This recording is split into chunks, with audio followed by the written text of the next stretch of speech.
بسم الله، ازيكم حبايبي؟ عاملين ايه؟ يا رب تكونوا بخير. كل سنه وانتم طيبين ان شاء الله. بقى كل سنه وانتم طيبين كده. موسم المدارس بدأ، هنبدأ كده في اكلات المدارس وحاجات المدارس ان شاء الله. النهارده هعمل معاكم اللانشون الجميل ده، لانشون الفراخ. طريقه سهله وجميله ومخدش وقت. تعالوا نشوف الطريقه وهنعمله ازاي ان شاء الله. كده معايا نص كيلو من البانيه، صدر الفراخ. هنقطعه بس قطع صغيره عشان ايه؟ انا عايزاه مفروم ناعم، فعلى قد ما تقدري كده ايه قطعيه صغير بحيث يتفرم في الكبة او الخلاط معاكي. يعني ممكن تعمليه في الكبة او في الخلاط، مفيش مشاكل، بس عشان يتفرم حلو يعني. هقطعه بقى قطع صغيرة كده كمية كلها، وبعد كده هنزل بيه بقى. انا هحطه في الكبة بس مفيش مشاكل لو اتعمل في الخلاط. قطعه كده على طول كده قطع صغيرة واروح نازلة بيه بقى.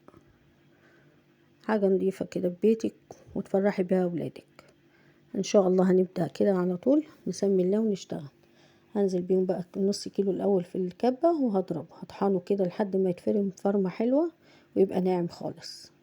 تفضلي كده ايه وتفصلي شوية وتشغلي شوية، ما تزهقيش لحد بس ما تتفرم معاكي. اتفرم معاكي ناعم، هتبدأ بقى نشوف ايه بقية المقادير.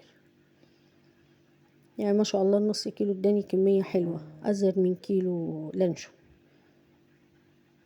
هنا خلاص، بس انا هديله برضو ايه ضربة تاني بحيث ايه انعمه جامد كده.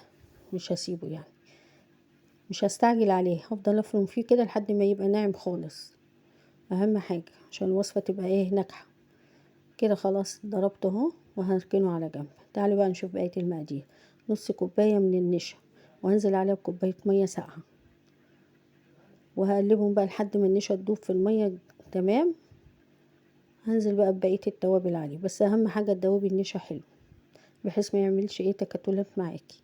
هنا بقى البهارات معاكي: معلقة ملح، معلقة فلفل اسمر، معلقة توم باودر، معلقة بصل باودر، معلقة كبيرة من البابريكا، ومعلقة بهارات اللهم صل على النبي عليه الصلاة والسلام، انا نسيت بهارات الهمبرجر. انا كانت عندي شوية فحطيت معلقة كبيرة. وبعد ما اذوبهم كلهم هنزل بحوالي 3 معالق او معلقتين من الزيت، يعني ما تكتريش. وتقلبي بقى المقادير دي كلها مع بعضيها لحد ما ايه تأكدي ان كله تمام وتجانسوا مع بعض. هنزل انا بنص الكمية بس على الفراخ، واضربهم شوية كده وارجع احط الباقي. بس يعني ما تنزليش بالكمية كلها بحيث ايه برضو تشوفي القوام بتاعها هيبقى معاكي ايه. بس انا في الاخر حطيت الكمية كلها. لسه عايزة تاني فهنزل ببقية الكمية برضو. هدوب فيهم كده بحيث النشا برضو ايه ما تبقاش ساقطة كده في الارضية. خلاص كده هقلبهم مع بعضهم كلهم تاني، وهنزل بقى ايه اضربهم بقى في الكبة ضربة حلوة كده لحد كل الخليط ما يتجانس مع بعضه. خلاص كده تمام.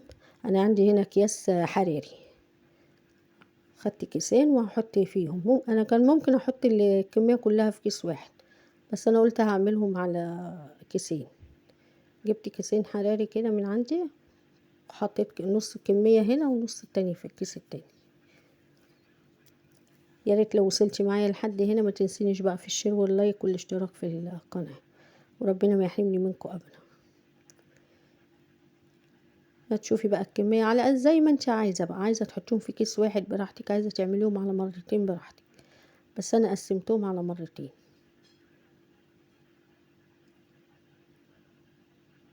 هحط بقى الكمية كده. انا كنت هنا عملت كيس بس الكاميرا ما كانتش بتصور، ده تاني كيس، بس هوريكم طريقة الفرد يعني دي.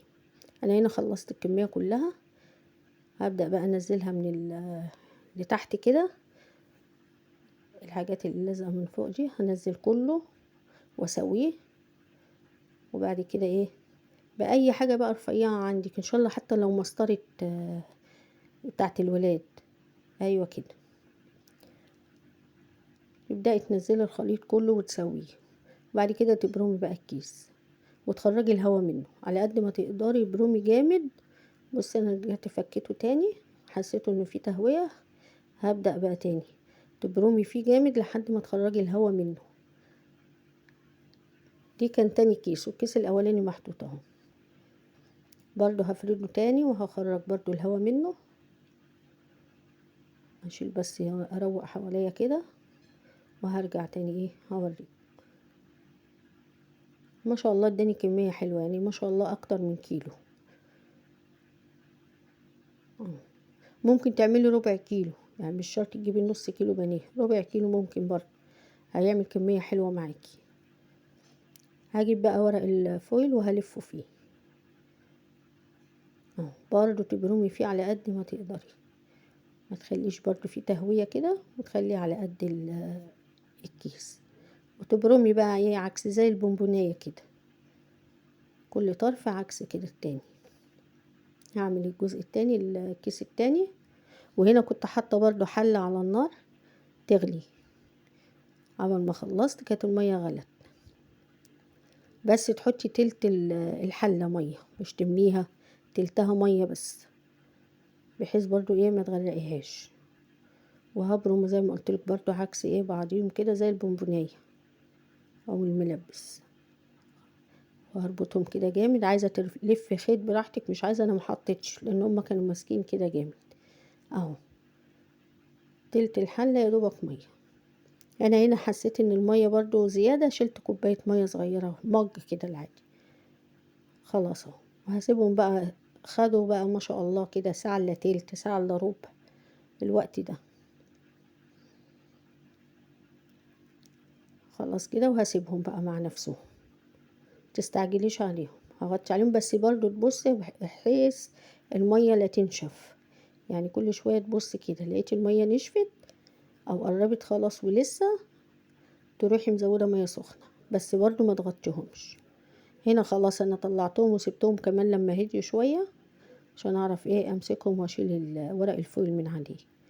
خلاص كده تمام اهو، ما شاء الله طلع جميل جميل جميل اهو. عايزه تحطي لون حطي، بس انا ما بحبش بصراحه، يعني انا بحب كل حاجه تبقى طبيعيه اهو. هحطه بقى في التلاجة. انا هنا كنا بالليل، قمت الصبح بقى تاني يوم طلعته وقلت اما اشوف الدنيا فيها ايه. اللهم بارك ما شاء الله طلع جميل جميل جميل. يعني انا عملته بالليل كده وانا سهرانه، والصبح قمت اهو قلت هشوفه واوريه للولاد عمي. ما شاء الله عجبهم قوي وطلع جميل وتحفه. واهو قدامكم ما شاء الله الشكل وبيتكلم عن نفسه. اللهم بارك جميل جميل جميل. اعمليه وفرحي ولادك، وكل سنة وانتم طيبين. ربنا يجعلها سنة حلوة علينا يا رب وعلى الطلبة كلهم. هبدأ هنا اقطعه. فهنا ابني بقى كان بيعيب بيقول لي لا مش زي المحل يا ماما، عايزه بقى رقيق كده، بس طعمه كان خطير. رحت قلت له والله لا هوريك هجيب ايه. جبت المبشرة بتاعت الشيبسي ورحت مقطعه، طلع اهو ولا مكنه ولا بتاع اهو، مش زي المكنه بتاعت المحلات السوبر ماركت. ما شاء الله طلع جميل والله. انا كنت فرحانه والولاد كانوا فرحانين. انا عملت قبل كده في القناه اللانشون باللحمه، لو عايزانا هحط لكم اللينك برضو وتشوفوه. كان حوالي السنه اللي فاتت او اللي قبليها. يا رب الطريقه تكون عجبتكم، وان عجبتكم ما تنسونيش بقى في الشير واللايك والاشتراك في القناه، وربنا ما يحرمني منكم ابدا.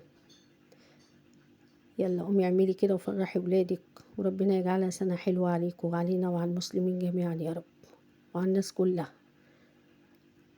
اللهم بارك اهي، وكمية ما شاء الله من نص كيلو صدور فراخ.